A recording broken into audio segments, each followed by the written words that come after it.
This is TradeFlow News, bringing you relevant news and insights from around the world. TradeFlow News, enabling trade for SMEs and economies worldwide. These are some of the key topics that we will be looking into in today's program.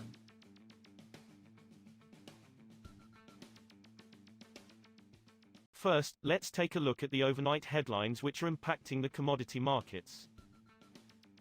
The European Commission proposed changes to its planned embargo on Russian oil to give Hungary, Slovakia and the Czech Republic more time to shift their energy supplies, EU sources said, although failed to reach a breakthrough on Friday. The EU executive set out the embargo this week as part of its toughest yet package of sanctions against Russia over the conflict in Ukraine. But Hungary and other EU member states said they were worried about the impact on their own economies.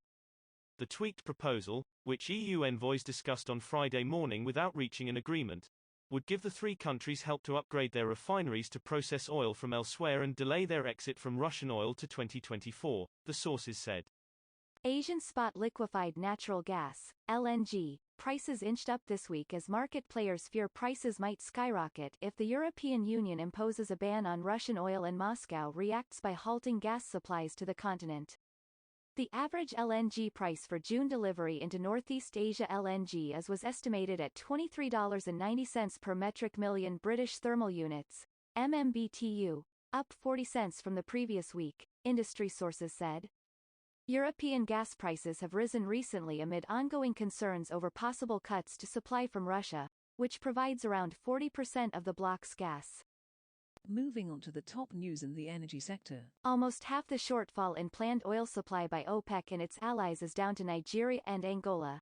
Data seen by Reuters shows, reflecting a number of factors including moves by Western oil majors away from African projects. OPEC and its allies, known as OPEC+, pumped 1.45 million barrels per day, BPD, equal to 1.5% of world supply, below its target in March, the OPEC Plus figures seen by Reuters show. According to the figures, Angola was responsible for almost 300,000 barrels of oil per day of the OPEC Plus supply shortfall, while Nigeria was pumping almost 400,000 barrels of oil per day below target. The war in Ukraine has also hit Russia's oil trading, and its output was about 300,000 barrels of oil per day short of its March supply target. Oil prices rose nearly 1.5% on Friday, posting a second straight weekly increase as impending European Union sanctions on Russian oil raised the prospect of tighter supply and had traders shrugging off worries about global economic growth.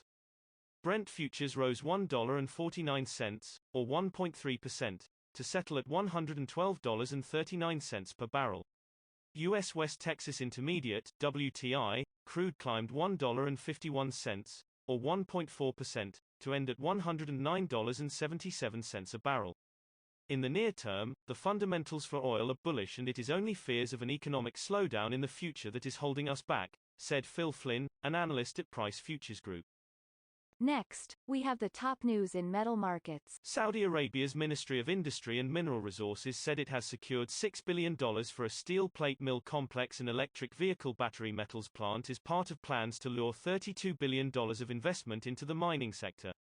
The ministry's target would fund 9 mining projects for midstream minerals and metals, said Industry and Mineral Resources Minister Bandar Al-Khorayef, according to a statement. The kingdom is seeking to diversify its economy away from oil by pouring hundreds of billions of dollars into a plan called Vision 2030 initiated by de facto ruler Crown Prince Mohammed bin Salman. Mining is one of the sectors that has been identified for expansion. Benchmark Dalian and Singapore iron ore futures tumbled more than 5% in late trade on Friday as China reinforced its tough COVID-19 response policy that has hit economic activity, prompting traders to be more cautious. The most traded September iron ore on China's Dalian Commodity Exchange ended daytime trading 5.1% lower at 825 yuan, $123.47, a ton, after a 4-session advance.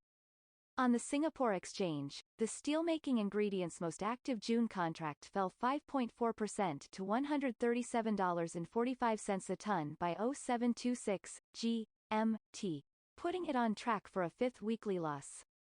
We will now look at the top news in the agricultural sector.